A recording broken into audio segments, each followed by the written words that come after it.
Welcome back. وزیراعظم شہباز شریف نے متحدہ عرب امارات کے صدر شیخ محمد بن زید ال نہیان اور امیر قطر شیخ تمیم بن حمد الثانی سے ٹیلی فونک رابطے کیے ہیں۔ متحدہ عرب امارات نے صدر سے ٹیلی فونک گفتگو میں وزیراعظم شہباز شریف نے اسرائیل کی جانب سے ایران پر حملے کے نتیجے میں پیدا سنگین علاقائی کشیدگی کی شدید مذمت کی۔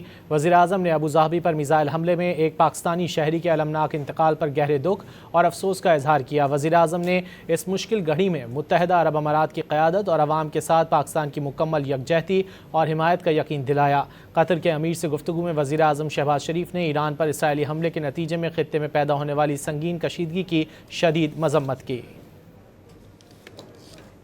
Welcome back. وزیراعظم شہباز شریف نے متحدہ عرب امارات کے صدر شیخ محمد بن زید ال نہیان اور امیر قطر شیخ تمیم بن حمد الثانی سے ٹیلی فونک رابطے کیے ہیں۔ متحدہ عرب امارات نے صدر سے ٹیلی فونک گفتگو میں وزیراعظم شہباز شریف نے اسرائیل کی جانب سے ایران پر حملے کے نتیجے میں پیدا سنگین علاقائی کشیدگی کی شدید مذمت کی۔ وزیراعظم نے ابوظہبی پر میزائل حملے میں ایک پاکستانی شہری کے المناک انتقال پر گہرے دکھ اور افسوس کا اظہار کیا۔ وزیراعظم نے اس مشکل گھڑی میں متحدہ عرب امارات کی قیادت اور عوام کے ساتھ پاکستان کی مکمل یکجہتی اور حمایت کا یقین دلایا۔ قطر کے امیر سے گفتگو میں وزیراعظم شہباز شریف نے ایران پر اسرائیلی حملے کے نتیجے میں خطے میں پیدا ہونے والی سنگین کشیدگی کی شدید مذمت کی۔